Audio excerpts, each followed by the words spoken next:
good enough. Going live.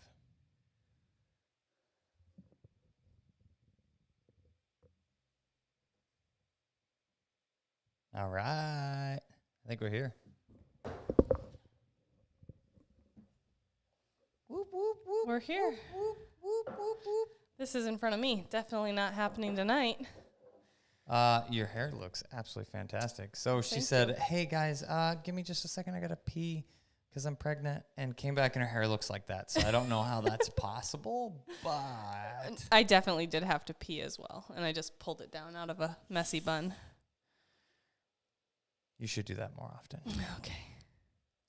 Hey, everybody. Welcome to YAWA, the dog training podcast, episode 56.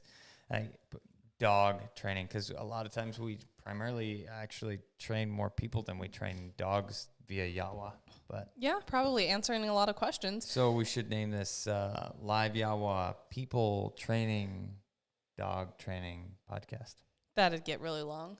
Yeah, so a couple little things real quick. Like, first of all, YAWA, you ask, we answer. We got a lot of questions about that here recently, and I just wanted to throw that out right at the beginning while everybody is still here. YAWA means you ask, we answer. Yes, it does. Yes, it does. All right, let's do a quick check-in, y'all. Where are we from? We've got a couple people bopping in here. I'm going to pull this up because I can see it better from here than I can. Bingo, bango. I was going to say find a charger because my phone's going to die during this. Super prepared. Super prepared. Checking in. Check it in. We are live. According to YouTube, we are live now. I don't want your ads. And turn the volume down. Can you all hear that? Yeah, I can hear it. Whoop. See, that's gonna be just a smidgen of an issue there. Here, well, I'll pull it up on my phone then. Pull it up on your phone because your phone is definitely not connected to. Yeah. Because, hey, our phone, i.e. Ethan's phone, is set up because this week, like we talked about last week, we had met our goal of 500 patrons. So that means one lucky patron is going to join us tonight to get to answer us a question. Well, maybe they'll have an answer for our question.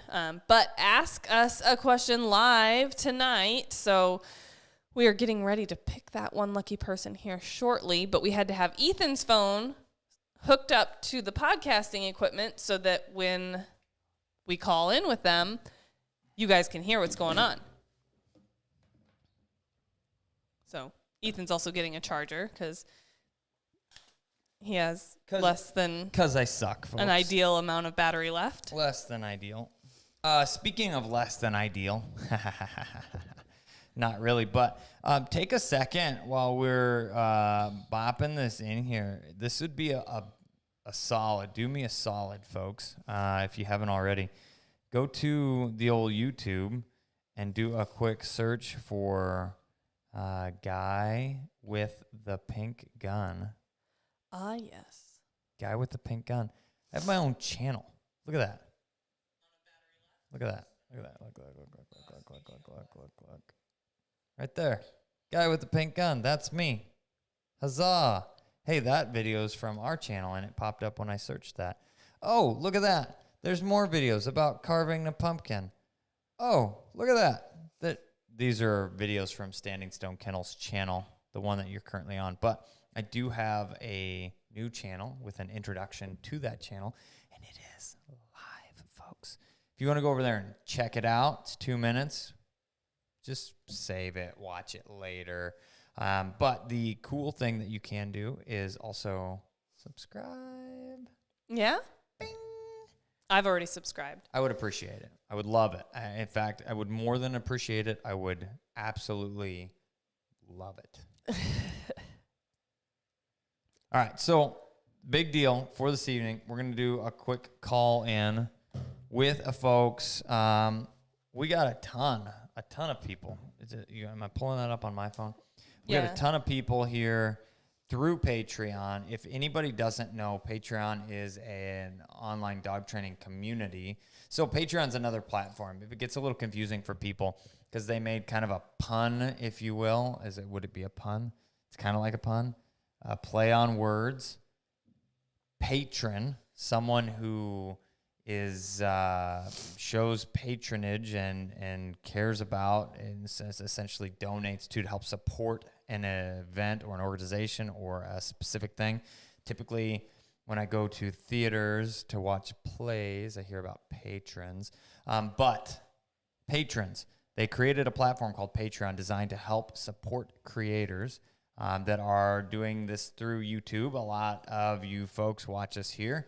The big deal with that is the Patreon play on the word patron. Essentially, you're coming to another social platform. There's Instagram, there's Facebook, now there's Patreon. Patreon, we set up, they have it set up so you get some kind of cool features, or essentially you just give money to people. We weren't 100% on board with that, so we wanted to be able to give you something back, and something very valuable back, which would be our time and ability to answer your questions and watch your training sessions or interact with you live, in the sense of being able to watch your training sessions as they happen and give you direct feedback. So the cool thing with that, patreon.com/Standing Stone Kennels, you too can become a patron, which is actually the largest supporter or sponsor or whatever you want to call of everything that we do online.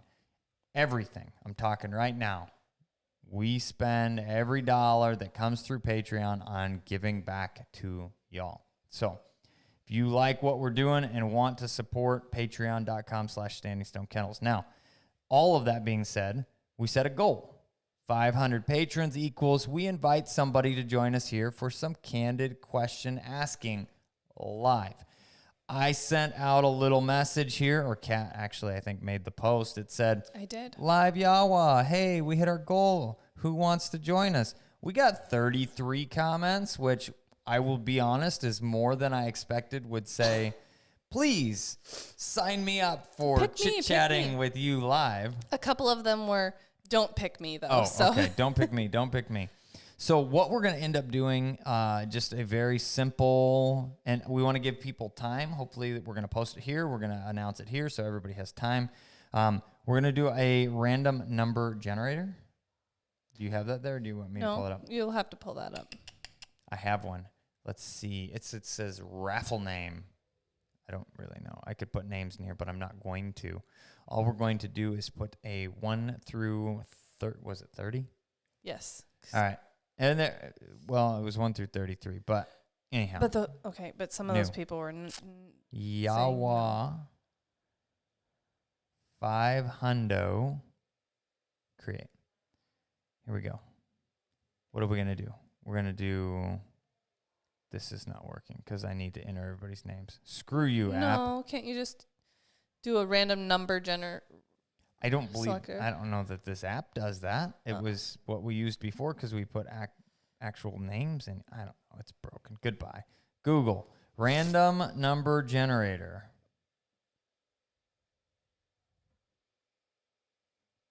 randomnumbergenerator.com, folks. We need a number between 1 and 30. And is everybody ready? Generate number. I can't see that. It's coming. It's coming. It's coming. Wait on it. I think it says 16. It says 16. There it is. Can I get closer? Nope, it won't focus. 16 is the number. Why? I don't know why it's not focusing on my phone. That sucks. 16 is the number, which happens to coincide with, drum roll, please. 1, 2, 3, 4.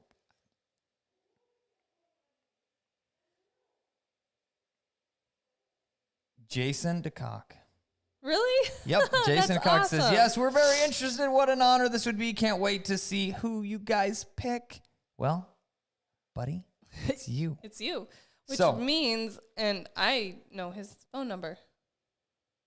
Well, yeah, absolutely. Explain this a little bit. Why do you have Jason's phone number? We actually trained Jason and Mallory's dog, Olive, here at the kennel, and they were patrons before. we trained Olive, and they've remained patrons after we've trained Olive, and they are prepping her to run. Well, we help prep her, but they're finishing up some things, including water work, because during Olive's stay, it was not warm enough weather for water introductions, and Olive is getting ready to run her natural ability test. They are also interested in breeding to one of our males and are on Patreon and proud supporters. So we're definitely going to call in and chat here with them. Yeah, let's get a little A-OK that we are connected. What happened to our thing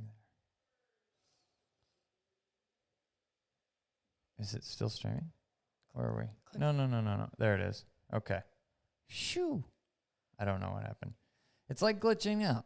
I don't want to stop the thing. It says excellent connection. Great. And I forgot to record audio. So I am on top of things. Today has been a good day again, guys. Yeah.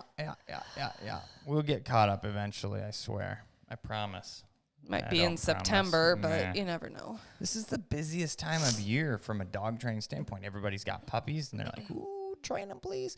As well as we have puppies, and we have all of the other amazing things to do. So, are you folks here? Is this thing on?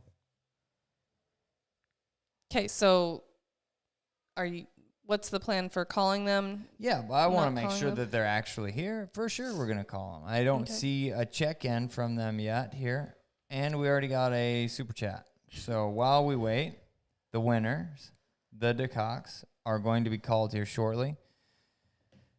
And it says here, can you pull that up? Since if I pull it up, Yep, it I gets already angry did. at me. Do it. William Chesson, thank you for the super chat. I want to say thank you for the platform training. My Brittany got it down in 2 days. That's fantastic. Awesome. I'm glad it's been helpful.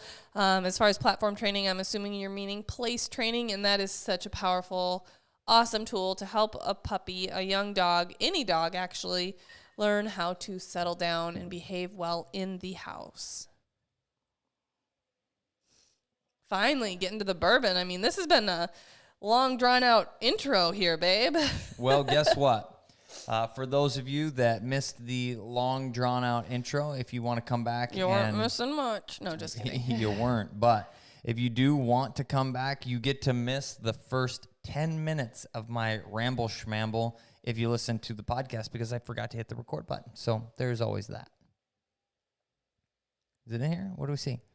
Oh, you got another one here. Yep, got another super chat. I would just text Jason while we're waiting, since we just happened to magically have his number and they were the winner chicken dinners.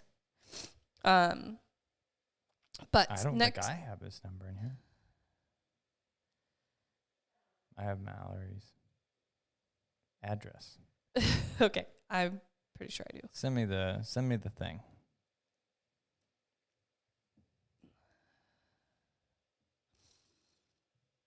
Share contact to Ethan. There we go. You should have it now. But super chat from Brandon R. Any tips for gun dogs around cactus? So our dogs are from Kansas, and we don't really have cactus, but it's very interesting. Ethan will go down and hunt in Texas, and they actually learn very, very quickly, or at least our dogs seem to avoid the cactus and go around the cactus because, ouch, that hurt, and I don't really want to do it again. And then also, when you're hunting anywhere in those areas that have a lot of cactus, we recommend doing tailgate checks to make sure that they don't have any sticking in their face, their ears, their legs, their paws, because those little cactus thorns can get pretty infected pretty easily. And they're really fine little, almost hair-like follicles with those sharp little spines. 100% they can be. And the biggest thing, though, is what is it with all of this and the goats? Ethan is not batting 1,000 tonight, by the way. Ethan is batting like zero. Zero tonight, Yeah. all right? So the only thing that is batting 1,000 is this Colonel H. Taylor small batch. Woo, woo, woo, woo. So with the cactus, though, they do. 100% they figure it out pretty quick. It only takes maybe a handful of cactus depending on the dog, but they learn to avoid them. Now, anytime I've seen obstacles in the field that we run into as far as issues go, let's say in the Midwest or upper Midwest, barbed wire fences are pretty popular in the old ag fields, okay? Why? Because they keep cattle in and out of where they're supposed to be. Is usually they help keep people in and out of where they are and aren't supposed to be. But some people, freak out about dogs crossing fences. Now, there is a chance that something could happen. They get hooked on a barb, they get torn up, they get cut up.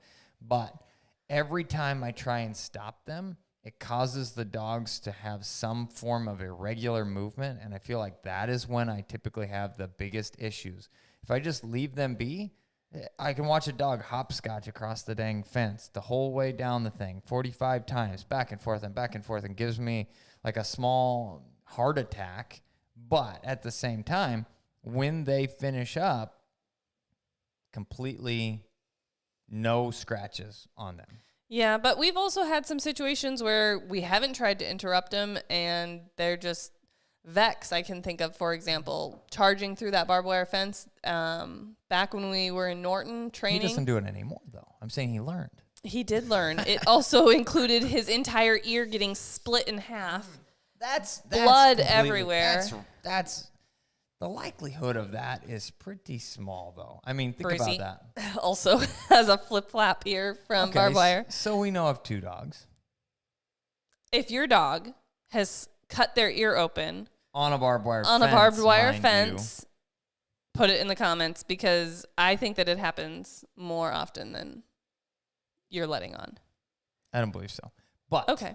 The thing about it is, all I'm getting at is, for the most part, the dogs are going to learn these things on their own. Now, obviously, there are higher risk situations, right? So we're not going to say, let's let them learn how to avoid vehicles by letting them run into the road and get hit by a car. Okay, absolutely that's not. We're not advocating for that at all. No. But things like cactus, things like other minor obstacles within the field themselves, they're going to have to learn how to go around. They're going to have to learn how to figure out what a cactus is, and that happens by running into a cactus and going, that was a bad idea. Let's not do that again. And you'll have to apologize me. I will have to apologize to you for me. I will probably have to blow my nose multiple times during this. That's wonderful right. I'll just experience. mute your mic while you're doing it. Okay.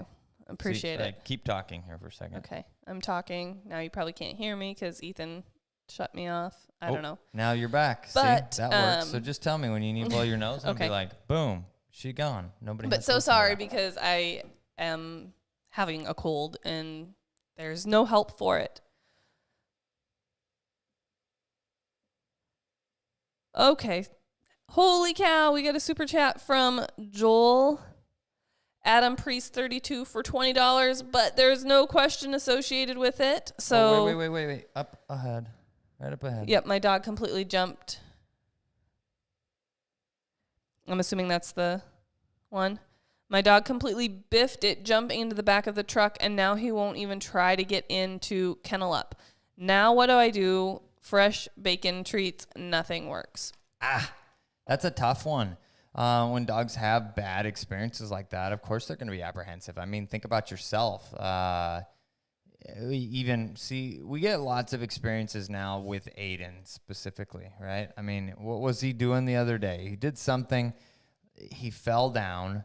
I think he kind of he didn't fall down the stairs, but he kind of tripped, slipped on the stairs a little bit, fell, bumped his knee. Now he wants to hold your hand every time. Yes. He doesn't want to do it by himself. He's apprehensive to try and do it by himself. So that's going to happen. Now, all I will say is the smaller steps that you take in dog training, the faster you're going to get there. So if you have apprehension, right, if we can break that down into essentially a staircase that leads up into the truck, or one step and then into the truck, whatever the number of steps you have to add to, but make that jump less. And so that they can gain some confidence back in their abilities to make that jump. So I think we have another video on our channel about tips and tricks on how to help dogs get into the back of the truck. And I did the video with a little Brock Francais diesel, and I used a platform and showed that process, and actually had her tethered as well, and was helping just with a little lead pressure, a little bit of collar, a little bit of platform. And she gained a ton of confidence and building momentum. So lots of in, then take the platform away again. So I would start there.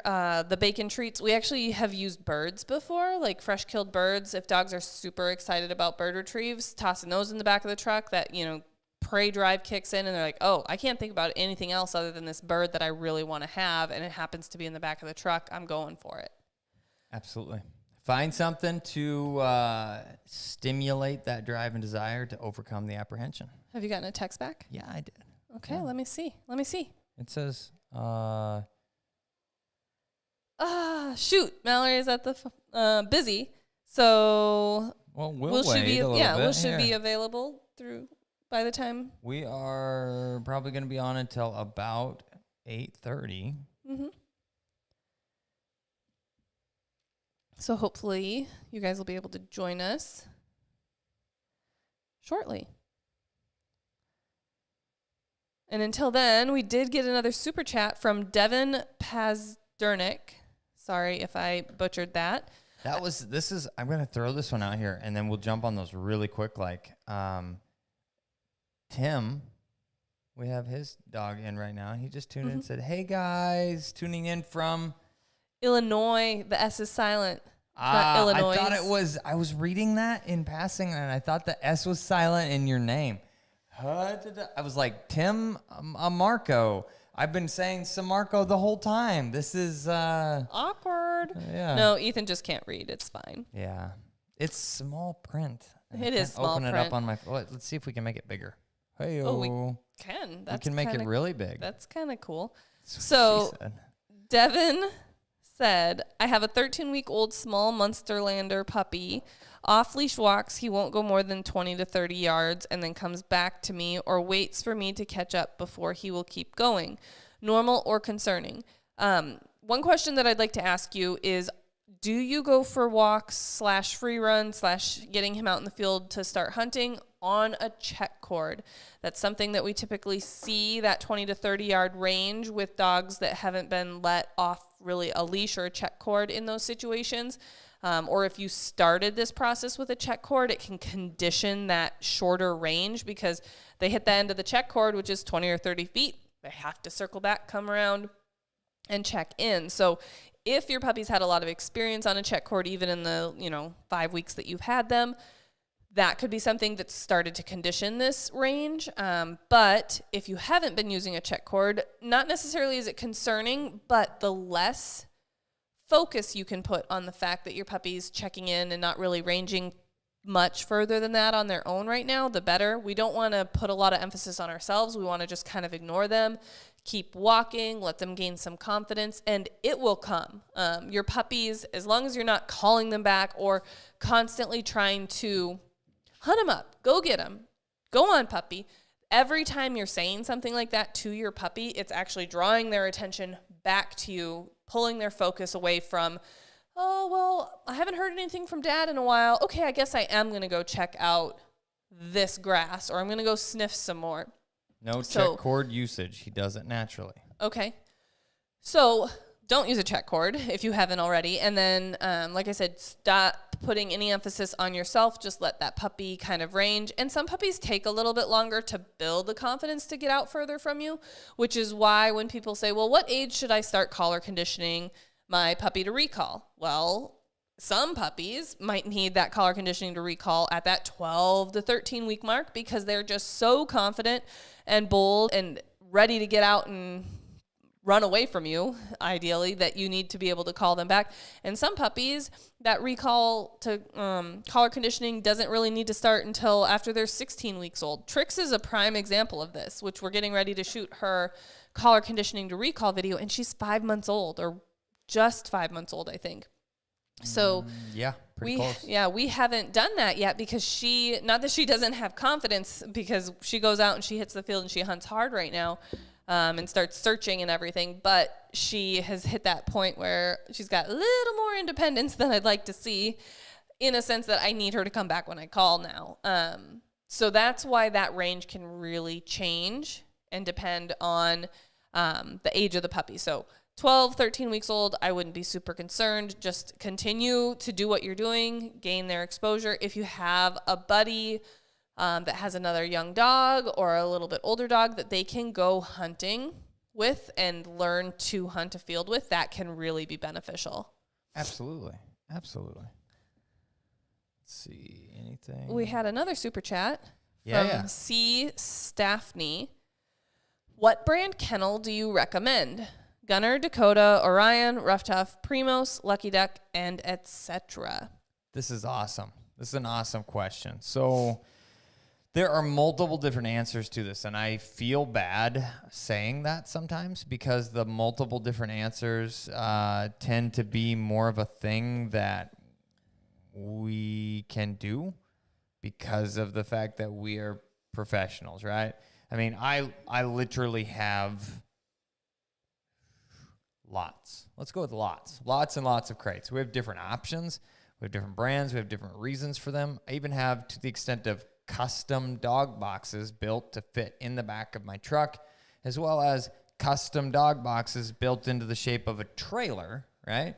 I mean, that's essentially what they are. They're multiple dog boxes packed together on one frame. But the big thing with that is, as far as a specific brand, it kind of depends on what you're specifically looking to do with them. In our kennel, we use Roughland, which used to be Rough Tough, and I don't know why they changed it, some legal something. But Roughland kennels, we use those on the regular. They are lightweight, they're fairly easy to clean, they're durable, they hold up, It's nice. You can they replace. Stack. Yep. You can replace the door if something ever happens with the door. They hold up pretty well, and they come in multiple sizes. Did you say that? No, but multiple sizes. So we've got a crate training or a picking the right crate size video, and that's one reason that we really like Roughland is because they do come in a variety of sizes, which, like Ethan mentioned, we're professionals, so we have a variety of their sizes so that we can work on that puppy training, that crate training, and getting them to be, really consistent with their pottying, not in a crate because they don't have too much extra space. So we really like the Roughland crates for kind of in the house, in the kennel use. Mm-hmm.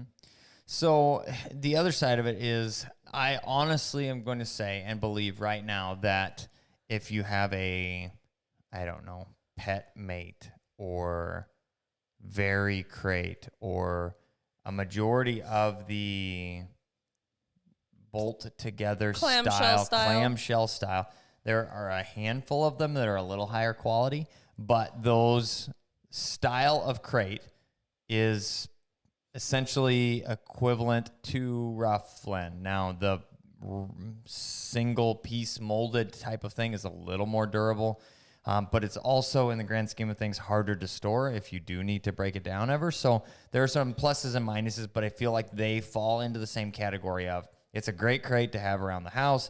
Comes in multiple sizes. It comes in multiple sizes, so you have the ability, and they are less expensive. Now, if you move into some of the other ones you specifically ask about, I believe it's Orion. Orion, the doors buckle onto the front. Let me check this real quick, because I'm like, I got an... Ooh, we're going to need to use that again, it looks like. So the Orion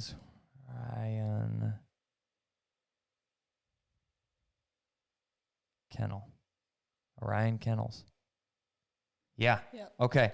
So the fronts, I saw this and I went, this is probably the stupidest design. And I mean that not in a nice way. This is probably the stupidest design that was ever invented in the form of a dog kennel if you want to talk about safety. Because what they've specifically tried to do here is create a travel kennel, right?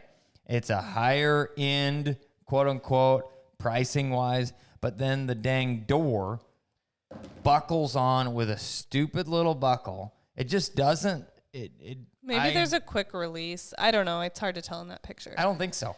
But if there is, that would be smart. I don't believe there is. The door literally buckles on, and I am afraid that that buckled on door will break. So Orion got scratched off of my list of interest right off the bat. Now, we get asked a lot, though, about like traveling crates. Crates, yes. And safety is important with that aspect of things. So definitely, if you're going to be traveling with your dog in a crate, which if you're traveling with your dog, they should be contained. They shouldn't be free roaming inside the vehicle for their safety and your safety if you're ever in an accident.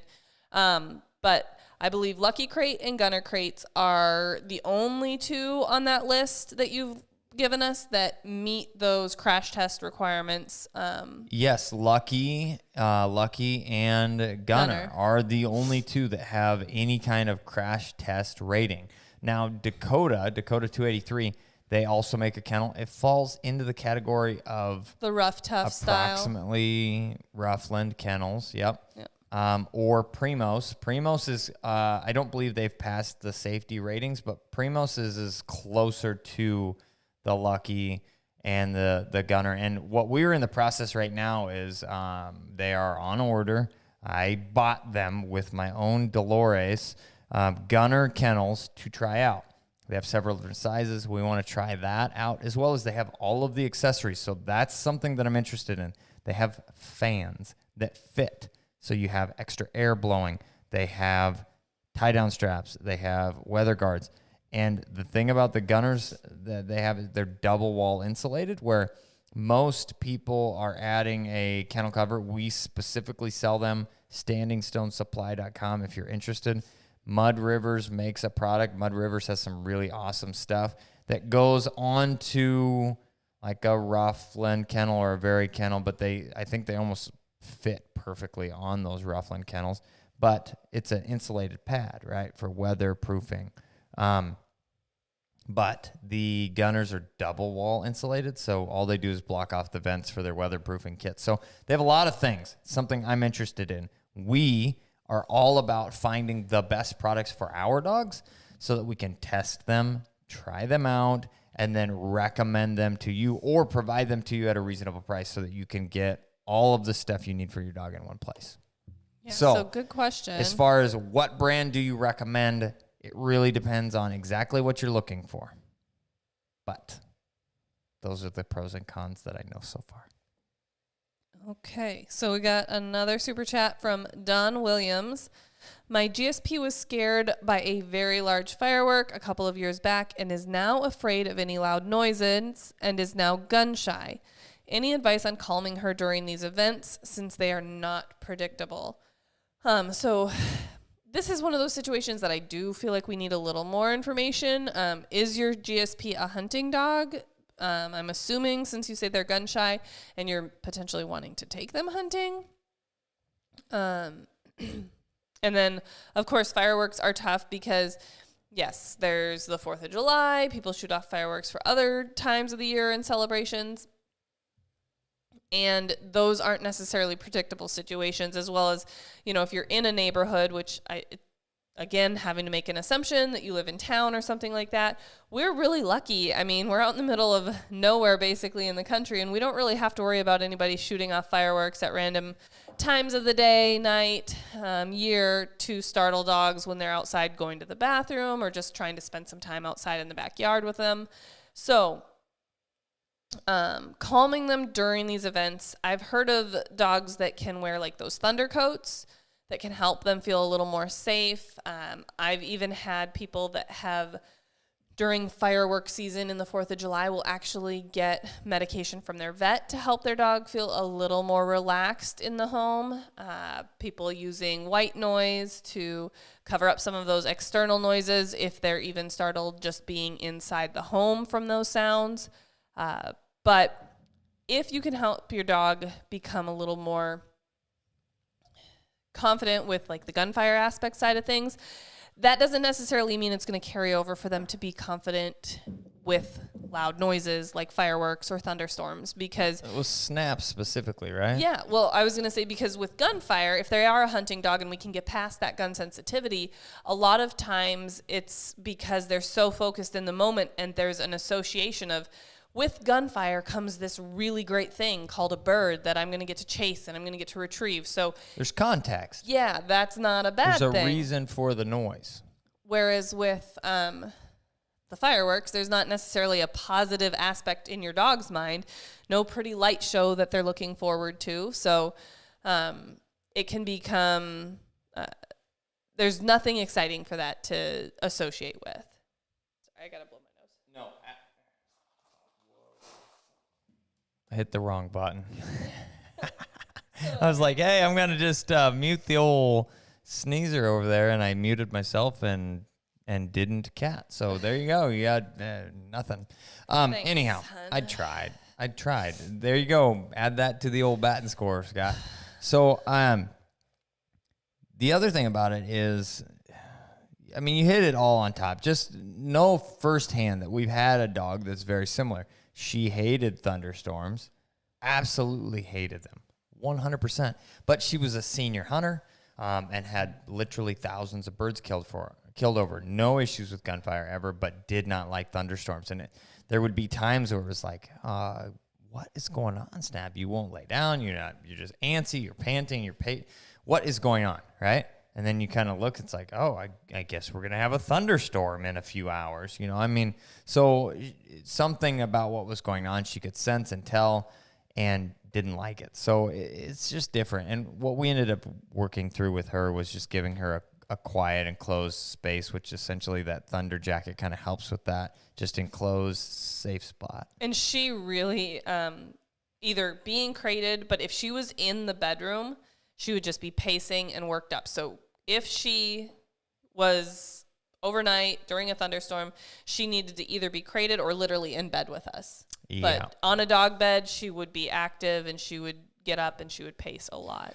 So I do want to say from our patron, we got a pass. There was a situation, they he just said, my couldn't wife's do it. not here. And I think that he basically understood he'd be in the doghouse if he took the call without his wife. So he graciously passed. So we get to do another random name generator while you answer Okay. the next question there. Okay.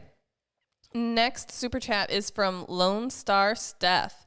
2 pointers, both female. They are both healthy, happy, and ready to hunt. How should introducing the gun to my oldest, who has never been around gunfire? I know 2020 was busier than I thought. Thank you. So we highly recommend doing gunfire introductions with birds.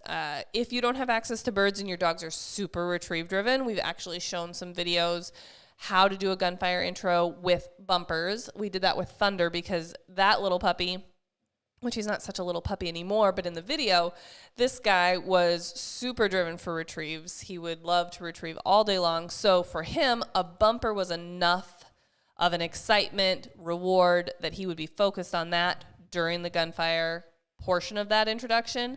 But most dogs that are going to be hunting dogs, we want to utilize birds because they get so focused on that bird and the excitement of that bird that nothing else truly matters. And then we start that gunfire introduction from a distance. We start with a blank pistol, work up to a 12 gauge blank, and then we can evaluate and move closer and closer until we say, okay, there's no reaction to the gunfire. We can go ahead and start shooting birds over them. We have multiple videos on our channel, and all you have to do is search Standing Stone gunfire intro, and I bet 3 or 4 of them come up at least. I can do it for you real quick and show exactly what shows up. And then key to it. So think about this. First of all, YouTube is in fact just a search engine, but the only results that you get populated back to you are videos. So go to YouTube and search things if you want to find our videos or search our category. Stone in there. Yep, Standing Stone. Kennels if you really want to, but Standing Stone gunfire. That's all I'm looking for. Gunfire. And then we've probably got some gun sensitivity videos too. Yep, so we get gunfire intro, no birds. The first one I was talking about with Thunder, where we did it with bumpers. Then I have another one called Stop Doing This. It says how not to introduce your dog to gunfire. Which those are important videos too. Yep, bird and gun introduction. Then we have That was with Quest, I think. a YAWA episode where we specifically talked about gunfire sensitivity. And then 3 things you need to hunt. Also talked about gunfire, and that's something pretty exciting we have coming up. Then we have a bird and gunfire introduction. That was with Spriggy. And then we have gunfire out of the end of my own shotgun, where I did some exhibition shooting. But so there's like 3 or 4 videos right in a row that you could watch that would help you have a better idea on how to do a gunfire introduction, as well as you can always reach out to us on Patreon if you need more help or if you want us to help watch training sessions and evaluate, hey, are you ready to move closer? Should you take a step back? Don't push it. We can watch, evaluate, because the most powerful tool we have to help you is our ability to read dogs, read training sessions, and we can only do that via videos. 100%. So great question. Did you do a number random generator thing? I did. Number 29 was selected, who happens to be Alex Becker. I don't know if Alex Becker is here now. If you are, just shoot a quick bebop down below. Yeah, comment here in the live chat so that we can know you're here. And then if you want to shoot us a message on Patreon. We'll give you 5 minutes. Hopefully you are here, but 5 minutes. And then what we'll end up doing is picking another number. Somebody, some lucky patron person. member. Yep, some lucky person. Okay, so we have another super chat while we're waiting from Eli Handy. Uh-huh. Is there a way to train a dog to halfway avoid barbed wire fence? While running my dog tonight, she cut her leg on it and would like her to avoid it. So we actually just talked about this a little bit at the beginning and was saying, hey, comment if you've had your dog cut up by barbed wire. You would be one of the people. Comment if you've had your dog's ear ripped in half by barbed wire. That was what we were looking at. Yes, but this person commented with a super chat, so... Well, 100%. But yes, we were talking about barbed wire earlier. Yeah. Yeah. Typically dogs are intelligent and they learn how to maneuver through cactus or through the barbed wire. I mean, I think So Vex they don't has hurt literally themselves. only cut himself like 12 times on barbed wire. No, not that many times. Probably twice, maybe. But they do learn. We do still wear chest protectors on our dogs, and that's not necessarily just for barbed wire protection, but also for really thick, tough cover protection. Milo stalks really bad on their eyes and their face, and those leaves cut like their chest open, everything. Milo. But one thing that you can do is you can take your dog up to a barbed wire fence and then throw them into it. No, just kidding. Absolutely don't do that. That was funny. I made a funny, huh? Kind of a half funny. I'm not usually very funny. So, but take them up to it and show them how to easily get through the barbed wire. And there's definitely different levels of barbed wire fence. You can see those like 5-strand barbed wire fences that you could like play a tune off of because they're so tight. Wait a second. You're going to have to do that again. I'm not doing that again. Or there's the like really saggy ones where you can basically walk through them because they are so open and loose and haven't been upkept. And then there's some that are kind of just dangerous because they're all over the place. But showing your dog how to easily maneuver that, it's like teaching your dog to hop into the back of the truck or how to get on a new style of dog bed or dog training platform.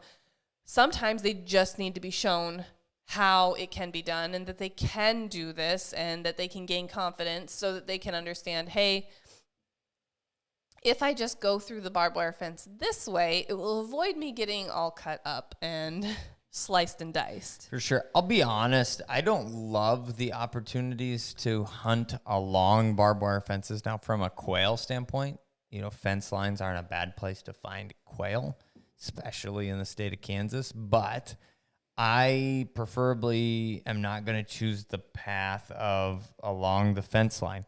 I'm going to hunt up to fence lines, and then I do step on the wire, pull another wire up, and say, come on, pup, hop through the hole that's now giant here for you to make it through and hopefully not get cut up. So I think those things are going to be good. Ultimately, if your dog just got cut up, there's a good chance that they're going to avoid for the most part. But at the same time, the long and short of it is hunting dogs are going to injure themselves some way or another, sometime, somehow. Hopefully it was a minimal injury in your situation, but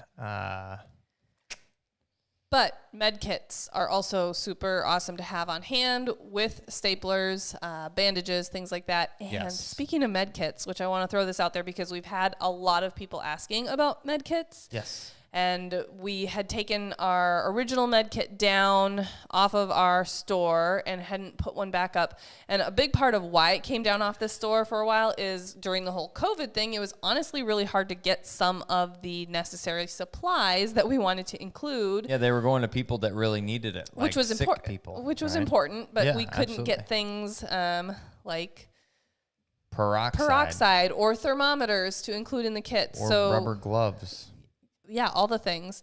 So we kind of had to put that on hold, and then we reworked it with Dr. Peter Armstrong a little bit to get a few extra recommended items. And he added some really cool stuff. So it's essentially vet recommended and overseen now. I think we have all the supplies in for that. We got another box today. Yep, and I think that's the last of the supplies, so it's a matter of combining them all into one kit and getting a picture or something up of that. The other side of that goes, though, like you need to sneeze? No. Okay. I just can't breathe hardly at all. This cold is kicking my butt. Because that'll keep you safe. Yes. So the other side of this, though, is originally we did put the med kit in a nice, fairly... let's go with stupidly expensive bag, and that drove the price up of the med kit itself. So we've gone felt with, like it was not. It was ridiculous. Necessary. No, 100% not necessary. Which it was, like I said, stupidly expensive bag. So what we ended up doing now, we utilize a Mud Rivers product, which is the actual bag that I've used for years and years and years and years. For my med kit, and all the med kit supplies are going into that now, which cuts the price down and allows us to add more stuff in to kind of equalize to a drastically lower price for a drastically better product, which is always the goal. So med kits. Thanks for the question, Eli. What do we got next here?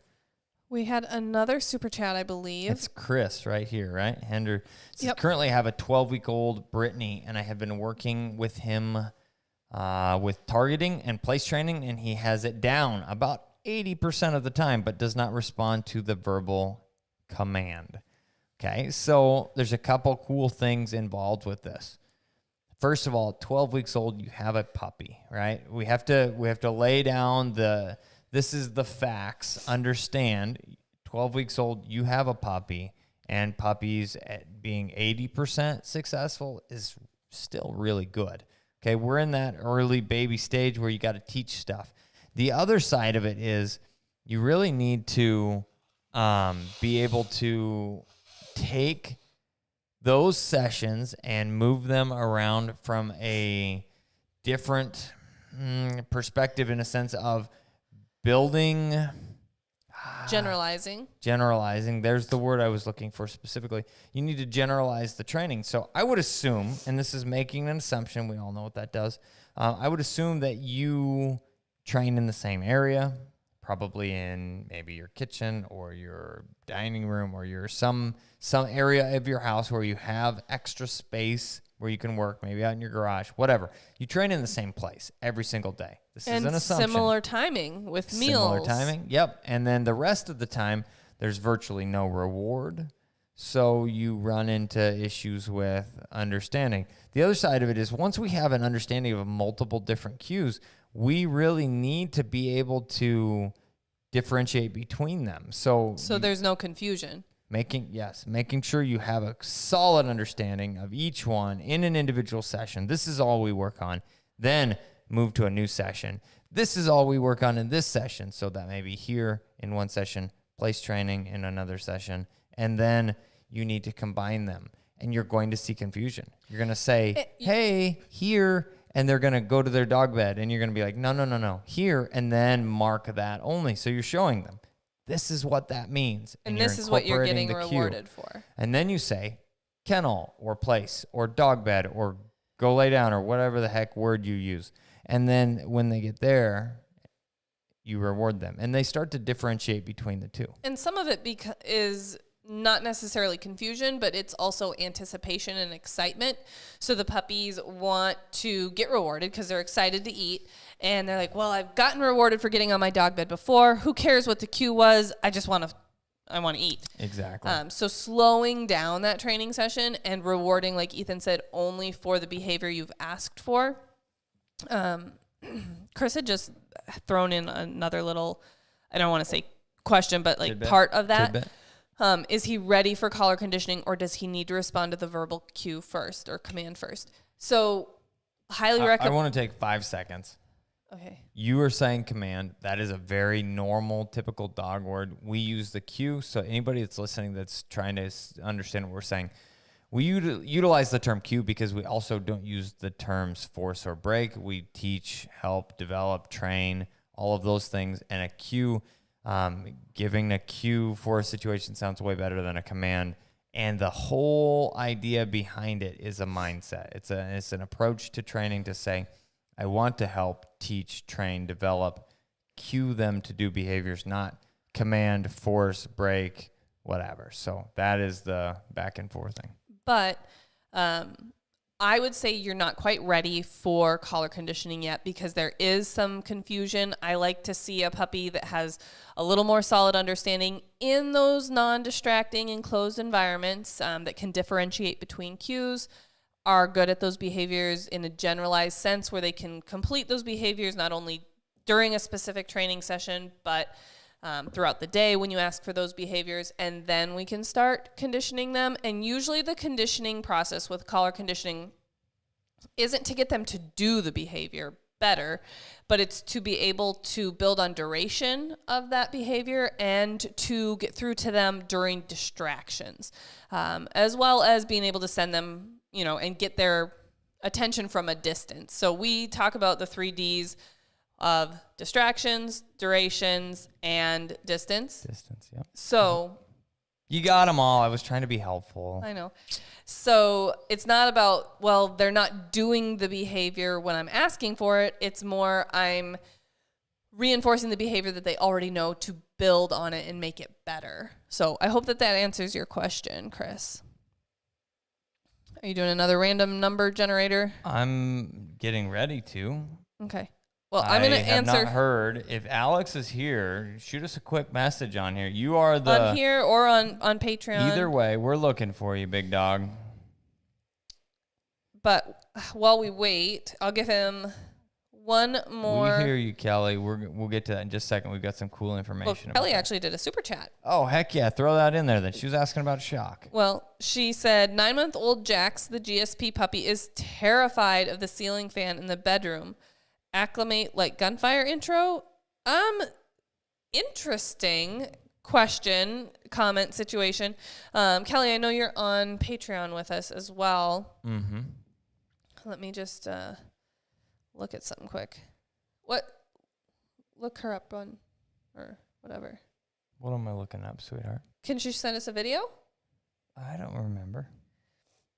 Sorry, we don't have all of our patrons' tier levels memorized. I want to see this either way. I want to see it. Yeah. Send us a video link of what he's reacting to, how he's reacting, what you have been doing. I want to see it so that we can say, hey, try this or don't try this. Typically, like if we get a dog that has a little bit of a startle response to a completely normal thing, like a ceiling fan or a garbage bag blowing across the yard, we try and put less emphasis on that and redirect their focus to something else that they can think about, reward them for a behavior like a sit or a recall that can pull their focus from thinking about what was that garbage bag or what is that ceiling fan, and then let them just normalize and not put emphasis on the fact that something simple household shouldn't be startling them. We don't want to be like, oh, it's okay, puppy, don't worry. We're, Jax, there's nothing to worry about here. So that we can hopefully desensitize to that situation and help them to recover quickly from being startled by something like that. See, the thing is, I would say that on average, we try and take care of our dogs or our animals. And when we are doing that, we say, hey, it's okay when we see apprehension. So I'm assuming, this is an assumption, again, making all kinds of assumptions this evening. But I would assume, yeah, that's number 9. That's the next number that I pulled. Okay.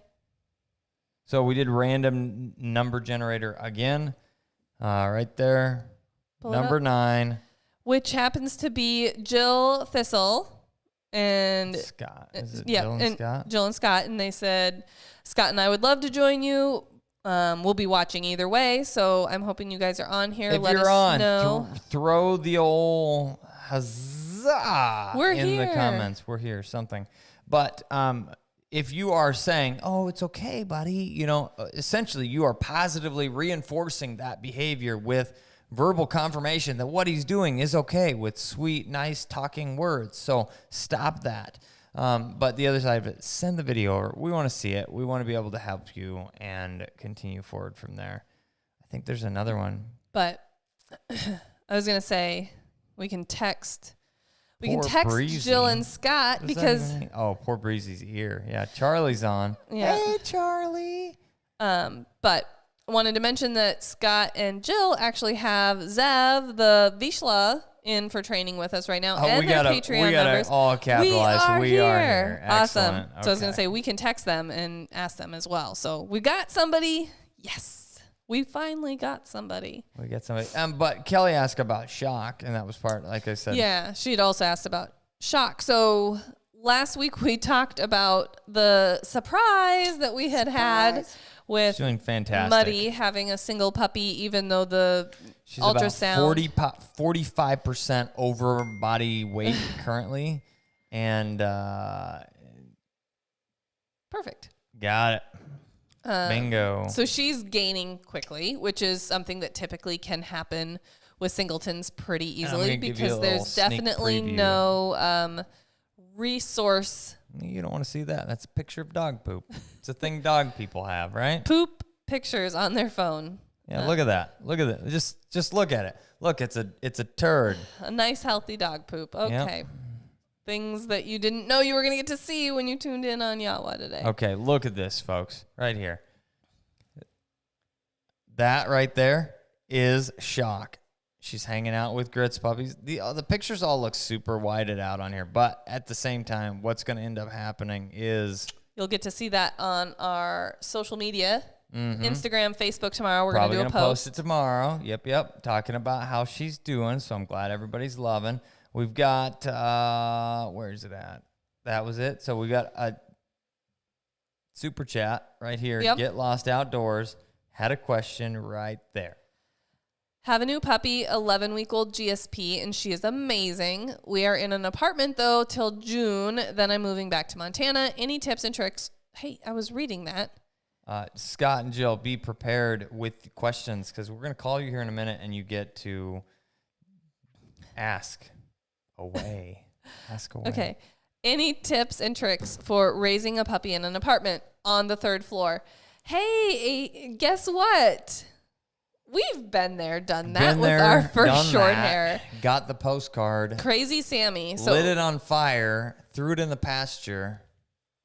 I don't know what all that means, but we actually have been there, done that with our first short hair, Crazy Sammy, which we've talked about in the past. So listen to some of our previous YAWAs because that's where we've talked about her. It sucked. It was tough. It was definitely difficult. And it sounds like your puppy is doing amazing, which is great and doesn't have a terrible nickname like Crazy Sammy.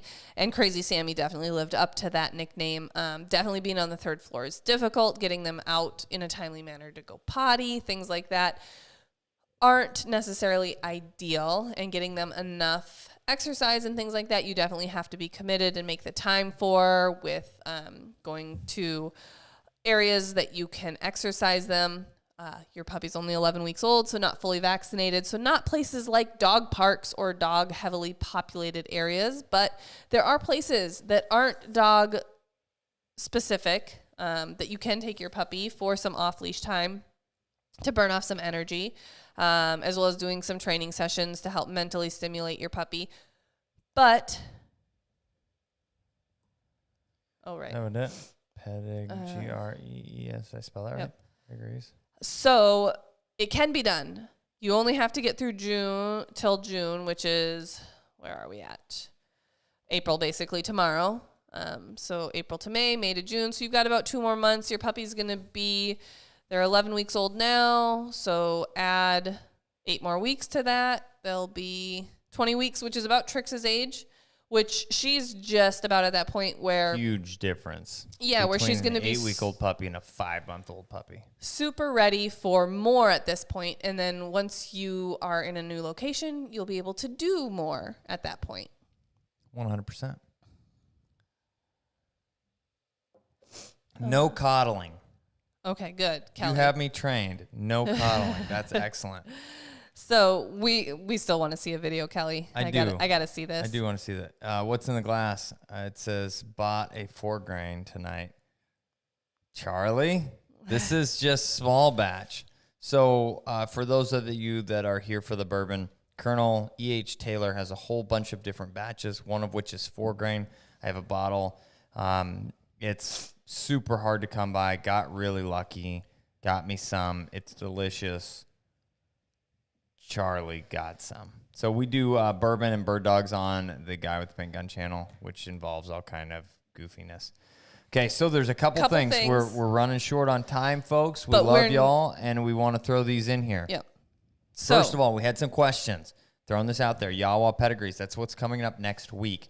We will be live. I'm trying to make sure that we have access to my screen, going back and forth, doing all the things. Got to make sure it's set up right. And this week wouldn't have been the week for it because obviously Ethan was not batting 1,000. No, and we'd be like sitting here going, do we see the pedigrees? Did I push record? Okay, so the email address that I threw in here, right here, I'm going to pin this bad boy to the top. Pin it. That is where you can send your pedigree of your dog so that we can have time to prepare. We're going to pick a few and put them into our pedigree program. Has to be a German Shorthaired pointer pedigree because... It has to be. If it's not, I can look at it, but I can't tell you a whole lot. Yeah, we can't put it into our pedigree program and talk about the coefficients of inbreeding, unique dogs, all the things that we want to talk about and explain and show you in a pedigree program. And the reason is, guess what? We breed short hairs, so we have the pedigree program for short hairs. So far, we have over 30 pedigrees in there. If you have a pedigree, there's the email address again, YAWA pedigrees. Hopefully I spelled that right. Pedigrees. Yeah. It looks weird in all caps. At gmail.com. Pinned it to the top, folks. Grab that bad boy. Throw us over your pedigree. Certified as Idealio. And then we've got... To call. Yeah, we've got a call. Hopefully you're... They said they're ready. They're ready. Here we come. Time to call our... Bingo bango. Patron. Hey, can you hear him ringing? Can you hear it ringing? Yeah. Hello. Hey. You, you sir, doing? are live with us on YAWA this evening. That's awesome. Which is really awesome because if you guys all that are watching right now watched last week, this is who actually gave us all those wonderful gifts, which is really awesome that it worked out this way that we could get you on here live. I am going to say, folks, you guys earned third place. You were third choice as far as the random number generator was concerned. But apparently it was meant to be. Yes, that's okay with us. That's all right with us. Good deal. Good deal. Well, we're glad you enjoyed the taste of Wisconsin. It was absolutely fantastic. Yeah, and probably more importantly, congratulations on the 500 Patreon members, right? Yes. And yeah, it's crazy because we just hit that basically last week, Wednesday, right before we announced that we reached it. And now we are in a week up to how many, honey? I think 525. 525, which is really awesome. Awesome. Moving towards that next goal where we can invite one of our wonderful patrons out for a all-expensive paid training seminar with their dog. So that's our next goal that we'll be excited to reach. That'll be the big one. Yeah, that'll be fun. So the most pressing question we have is, how's Zeb doing? We have to ask that. Of course. Okay, so Zeb, this is kind of a fun, candid story, and if Jess is listening, which she probably isn't. I mean, she works all day. She's got a life. She's got a right? life that doesn't involve the kennel constantly. Nope, Zeb is rocking and rolling, and specifically rocking and rolling in the field a little bigger than she was prepared for today. It just happened that he was out running and having fun, and sometimes it's one of those things that it was unexpected. You know, he's pretty low key, he's pretty subdued around the kennel all the way around. You turn him loose, and he was a wild banshee. So there's a little bit of taming that needs to happen, maybe there, but a little extra handling. But at the same time, super, super awesome to be around. And good. I don't know if everybody knows, but if you don't follow along on Instagram and Facebook, you should, but you probably don't know that Zev is a Vizsla, and typically Vizslas are a little more laid back, a little more subdued, maybe even a little more timid than like our short hairs are. The ones we get to work with specifically. And Zev is definitely not showing those colors. He is, like Ethan said, in the field, and when we've been doing bird and gun intros and positive pigeons, he's just been a ball of fire and a lot of drive, a lot of desire. We love to see that. Those dogs like that make training easy, if you will. So he's been fun to work with, and he's been a very well-behaved, good-mannered boy in the kennel, which is awesome.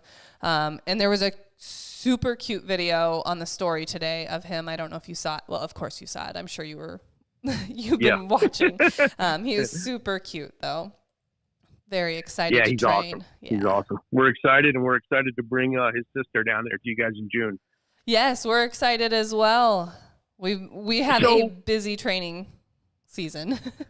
Yeah, that's awesome. Well, good for you guys. It's good. It's good to see you being successful, and we love it. We love to see it. So, I guess the questions. I know you guys are a little pressed on time here. Because I have Zev's sister on my lap here, and she's 14 weeks old, and I tried to do a lot of different things with Zev before he arrived down there at you guys.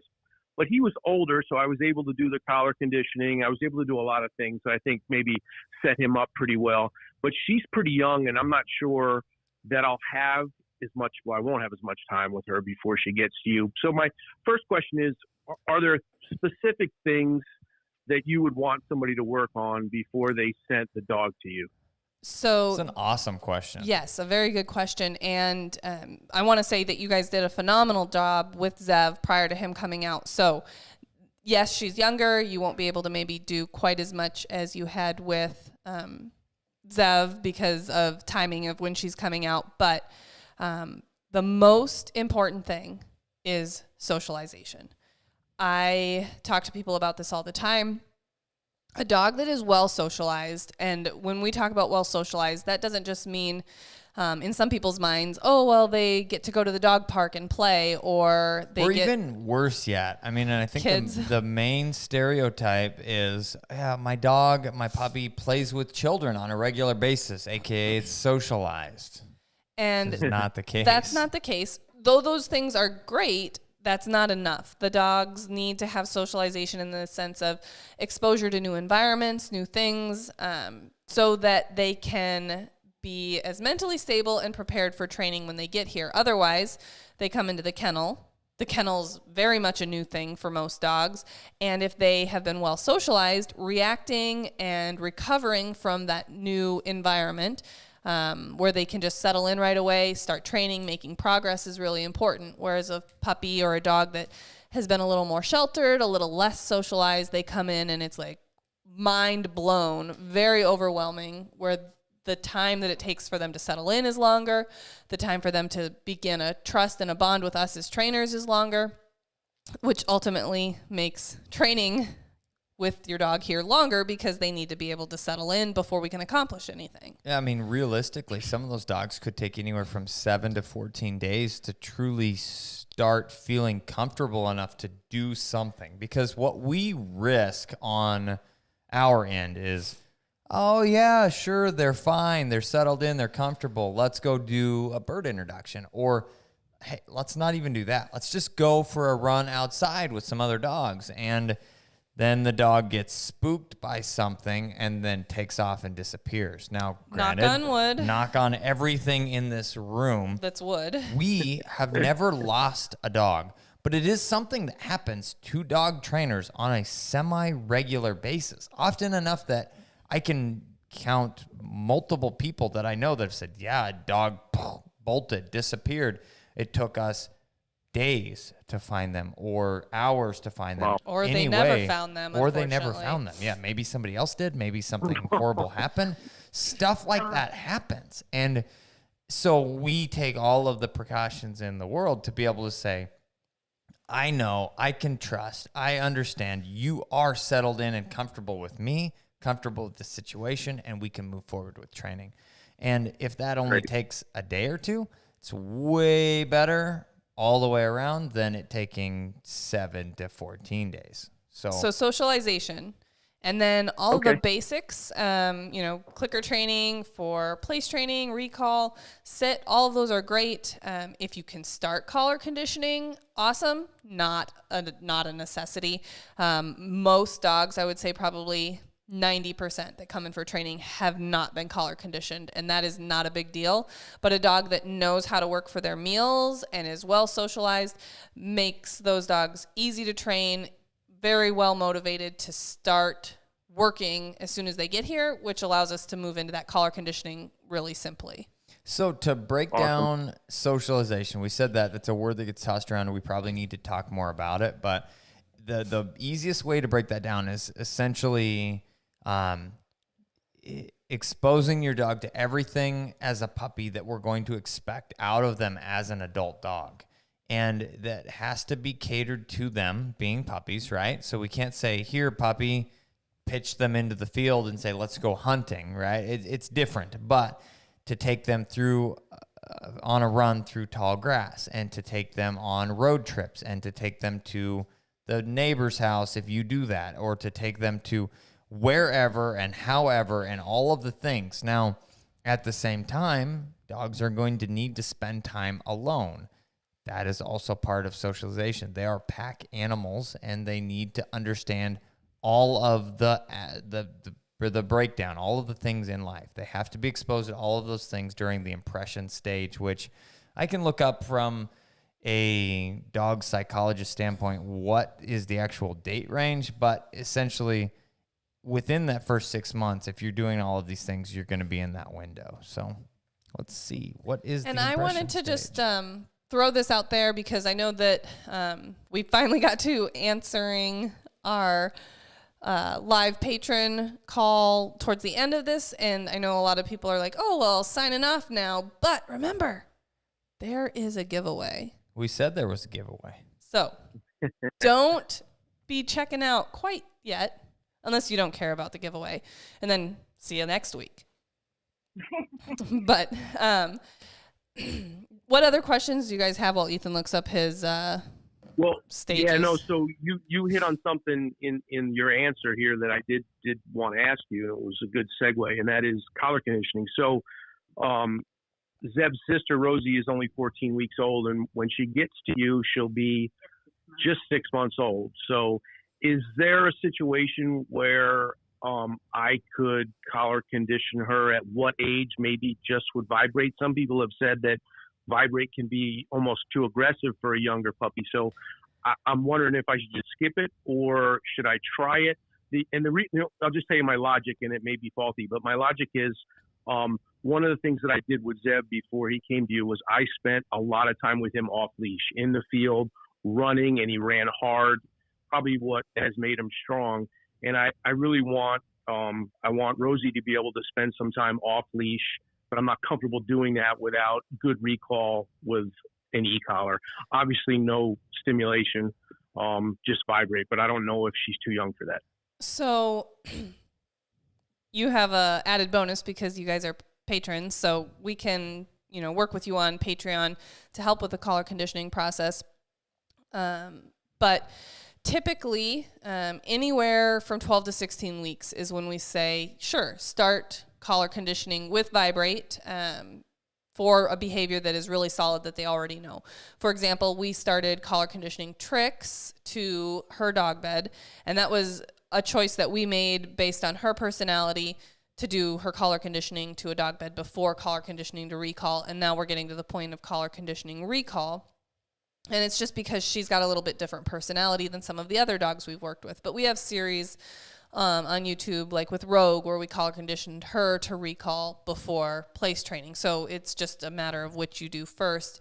And definitely we have noticed a trend, especially with doing all of these, helping people train their dogs at home on Patreon, basically that people that aren't prepared and start just throwing the collar on and doing vibrate and whatever with their puppy have been running into their puppies becoming startled of the collar more than expected. I mean, I've literally never had that happen with one of our personal puppies, and we've not had puppies in for training at the kennel because they don't come in until they're 6 months old, so a lot more older, a lot more mature.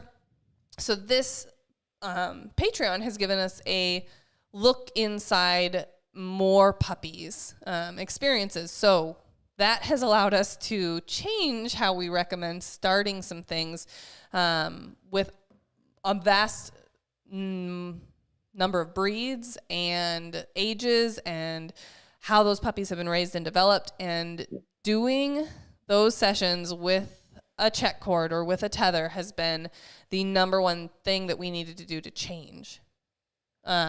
To make these puppies and help these puppies have a better situation when we start that, and doing it in an enclosed environment where there's no places to hide and avoid. So if you feel like Rosie is bold and confident and responding in low distraction environments consistently to the cue of recall, that is a point where you can say, I'm ready for collar conditioning to recall, and setting up your training session for success, working with us through Patreon to help guide you with that, and then doing the session. Videoing the session is super helpful so that we can see exactly what happens as well.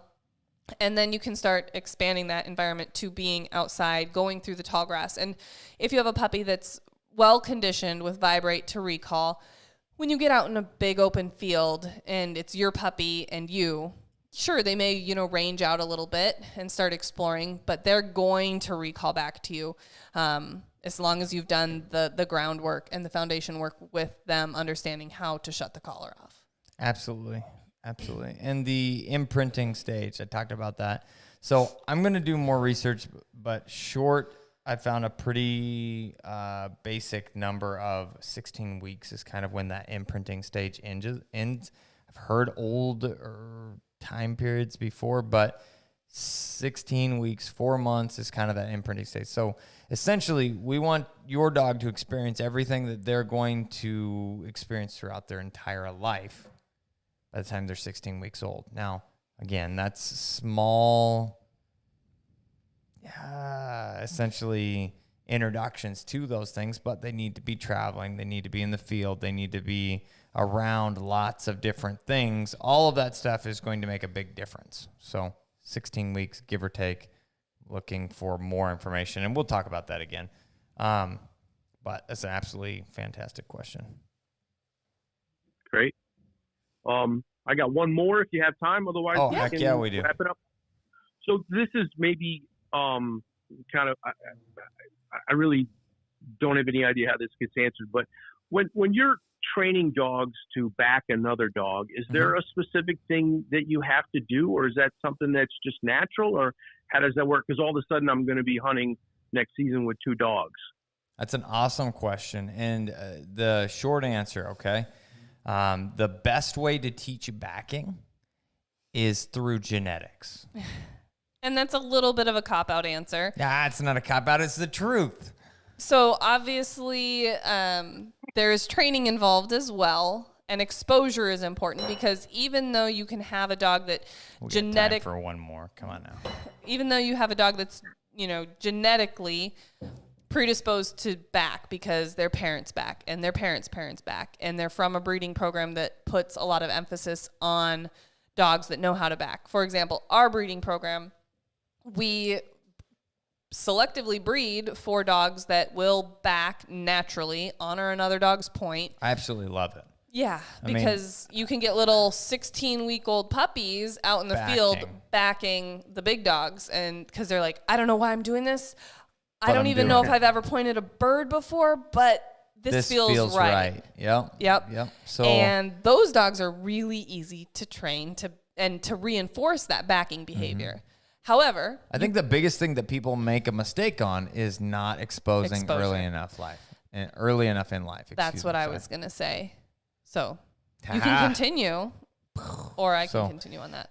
Yeah, so we did a backing seminar this year before last because COVID, right? The whole last year we had to cancel most of our seminars. So we did a backing based seminar, and essentially as far as teaching that aspect of things, while the dogs are here, they're gonna get exposure with that a ton. It's common. As soon as they're steady enough to do this, they run with multiple dogs. Usually formal WOA training has happened already so that you can reinforce them standing there. If they, see a dog on point, you can say, now you know how to WOA. I'm going to WOA you. You're going to stand there. Whether that's one dog or 2 dogs or 3 dogs or 4 dogs, whatever, it's having multiple dogs in the field and learning how to back and being handled to back as every time there's an opportunity. As soon as, essentially, if your dog has a lot of pointing instinct, as soon as the dog makes the association that this dog up here that's on point means that there's a bird, they'll start backing that dog because they're essentially pointing that dog knowing that this dog up here already has the bird. Now, there are dogs that are greedy. This, I believe, is more developed than truly. I think that honestly, dogs that seem quote unquote greedy and try and steal point, it's a developed behavior on a dog that understands that dog up here has a bird, and they just have been allowed to get away with things that they shouldn't. And not reinforcing WOA when they see that dog on point. They're just allowed to creep up and steal point. Then you get the dogs out there that have the complete opposite, which is what we're talking about with genetics. They spend the whole dang day looking for backs, and it's almost detrimental to their ability to find birds. Oh, I was going to actually even say the opposite, where you get the dogs out there that are just oblivious to the fact that there's another dog on the ground out there. And they're they either hunt low-headed or they're just not paying attention to the fact that there's another dog out there. And they'll just run past them. It's not like they're going to steal a point. They just don't even know that dog's out there and has a bird. So there's opposite ends of the spectrum. You said running low-headed. We were running somebody recently that it was like, all right, just look up, come on, lift your head, look up. And then as soon as I looked up, it was like, oh, there's a bird, there's a dog there. There must be a bird there. Whatever. I don't remember. We run a lot of dogs. Somebody, whatever. But low-headed is a problem. So you have those are the extremes. Dogs that like just pay no attention, and then the dogs that all they do is pay attention. And that would be an example of Grit specifically. I was running her and her master hunter tests in Minnesota, and we ran through the field, and there was the dog that she was braced with was kind of a wild child, okay? So, and I'm not a total jerk when it comes to running tests and trials. I give most people the benefit of the doubt and the dogs the benefit of the doubt, hoping that someday, if that ever happens to me, that I will also maybe get the same courtesy. But this dog running like a wild, like in the words of your like father, raped ape, okay? Gone. Well, we come around the corner. This dog's on point. My dog's backing. This was Grit. And the dog busts the bird, takes off chasing it, and then busts out back into the field. So there's like a wood line right here, and the judges were back behind me. They couldn't see what was going on. Then they see this dog running out into the field, and they're like, oh, wow, she's doing a great job hunting. I'm like, okay. So this will work itself out, right? I mean, it's guaranteed to. She's busting birds 3 minutes into the brace. It ain't going to be much longer before somebody sees something. Grit, I heel her away because she knows she's not supposed to move, and we don't go to tests unless we're there. So heal her away, send her on. We hunt through the whole back course, and I'll explain those things more later for folks that don't fully understand what's going on. But essentially, we get to the bird field, which is the important part of the hunt test and majority of them.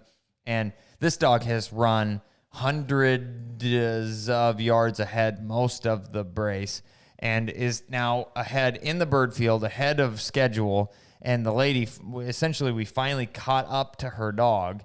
And it's down in the middle of this bowl-shaped field. Bird fields have to be a minimum of 5 acres, but usually they're anywhere from 5 to 7 acres. It's just an area where the gunners are allowed to stand, so they don't have to walk the whole course. That's the whole thing. It's an insurance purpose. You've got people only in a small area, and it's all set up, and the gunners don't have to walk every single brace. So here she is, this dog, clear down in the bottom. Okay, so I get to the bird field, and my dog is under control. I water her, prepare her, say, okay, now go find us some birds, and we need to get those killed. Well, she bebops 3 steps into the bird field, sees this little white dot, literally a dot, a few hundred yards away, and stops. She's backing. I'm like, okay. So I walk up next to her, and I'm like, waiting while they go to work the bird. And the judge looks at me and says, hey, what are you doing? And I said, my dog's backing. He said, she can't see that from here. Move along. So I go, all right, excellent. I haven't found a bird yet, which is a requirement in order to pass. You have to find a bird in the allotted time. So I heel her away and send her on. She takes 2 steps, turns, and backs again. I said, now what do you think? And they said, okay, we'll let this play out. So while the dog blows up, takes off, they saw it all that time, and the dog is now gone. I get the bird field to myself, and I got my honor because the dog broke and all of the things happened. And Grit still stood steady and through she that stood steady whole through fiasco. all of it. Yep. So long story short, she was essentially just looking for the backs. I mean, that was a ridiculous back even for some of the best of our backers. So genetics is the best way to teach it. The rest is proper exposure at a young age and then expectation. And having if your puppy isn't maybe as strong naturally backing as we'd like, that's where that formal WOA training really comes in, and the opportunities and the exposure and setting up the situations right for that puppy to see these opportunities, make that association between, hey, this dog standing there like this means there's a bird up there. Look, now that's popping with a launcher. We can set up lots of situations like that with dogs that potentially have struggles or not as much natural ability in the sense of knowing what a back is. And then they can really learn. And we've had dogs before that, we're like, this dog just does not back naturally. And after a whole season, now they back. It's just one of those things that enough exposure and having those expectations and handling those expectations properly can condition that behavior into them as well. 100%. Excellent question. Great. Well, thank you very much for joining us. We really appreciate it. I'm glad it worked out. Yes. Yeah, it was perfect. Thank you. All right. I'm going to go ahead and hang up here, and we'll finish this up for everybody else, and we will be in touch with you soon. All right. Have a great night. Yeah, you as well. Thanks, guys. All right, guys. Thanks for everybody that tuned in. If you're interested in the opportunity to join us live as well, we're going to try and do that again. The idea is once a month. That's what the goal was, as long as we're staying north of 500 patrons. So if you are interested in the opportunity for that, definitely sign up. Patreon.com/Standing Stone Kennels. And for everyone that is still here, we have, what do you see? Somebody wanted to know if you could post a link to your channel because they can't find it. Oh, sure. I don't know how to do that. Try here. He'll try. Now, the last thing, while I'm looking for that real quick, we talked about a giveaway this time, and we're going to try and do this every single time we're doing a live YAWA. We'll throw it in randomly. This time it happened to fall to the very end just because of how things worked. We will do it in the beginning, middle, end, whatever. It's going to be a merch giveaway on our new store, which is standingstonesupply.com. Which you can still get to via standingstonekennels.com. Yep, you click on that store button. link, standingstonesupply.com. Now, this is it. It's only available live. Do not type this into the comments and save it, folks, because it's very limited. There are 10, only 10 accesses to this code. You get this code. I'm going to say it here in just a couple minutes, a couple seconds. 10 hats free to you. All you have to do, go on, enter the code, pick your hat, ships to you. Did you have to set it, and you set it up, so I don't know, does it have anything to do with making a purchase, blah, blah, blah, blah, blah? There's no minimum purchase. You do have to pay shipping. Sorry. Oh, shipping. Shipping. So folks. don't be confused if you get this free hat, but you have to pay shipping. But you get a free shipping. hat. Okay, come on, help us out here. Shipping, folks. But you get to pick from any of the hats available. That's the Old Faithful, the vintage hats, classic tuxedo hat, which is the all black bad boy. I love that one. The homie hat. It's got the pigeon up there. GSP America and the America Classic. The Orvis Upland hat. We have an orange Orvis hat that has Standing Stone Kennels on the top. And then the women's ponytail, messy hair, don't care hats. Sassy hats. The sassy hats for when you can wear it out the back or you can wear it up top when you're feeling sassy. Okay, so there are 10. Again, 10, limited to 10. Here is the code. Is everybody listening? YAWA, free hat. Go to standingstonesupply.com. Pick your hat. If you want to add something else in there, fantastic, but do it quickly. YAWA free hat is the code that gets you a free hat. And there are 10 of them. 10 only. As soon as 10 hits, the code stops working. So just like last week, it was a free shirt, but until supplies ran out, so this time it's only 10. We're going to try and do it every time that we get to go live with you all and introduce something new. Somebody said the shirts were super soft and they came in super fast. So glad you got your free shirt. Love it. Fantastic. Thanks for listening. Thanks for watching. Thanks for being a fan. We appreciate you all, folks. And I believe for this evening we are out of time. I am definitely not out of bourbon yet, but I'm going to make sure that happens. But if he continues, the conversation will go from where it has been now to batting way less than 1,000. We said YAWA pedigrees. That's going to be next week. The code is posted at the top, YAWA pedigrees at gmail.com. Not code.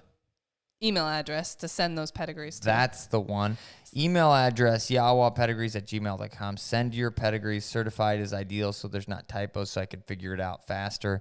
We're going to do a deal. It's going to be here. It's going to be like, you're going to see my computer screen. You're going to see a little picture of me making goofy faces going, nerding out. I may even put my glasses on. Where it's all about a neck beard. Didn't you talk about that in a previous YAWA? Yeah, the nerdy yeah. I might grow my neck beard out for this Lucky nerd sesh. me. Okay, so we're going to talk about pedigrees, folks. We love y'all. We appreciate you joining us, and until next week. Did you put the thing for your channel in there? Oh, shoot.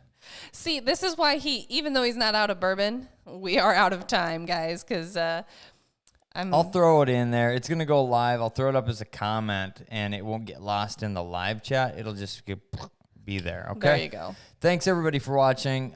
Kelly is still Team Goats, and we appreciate you, Kelly, except I don't know goats.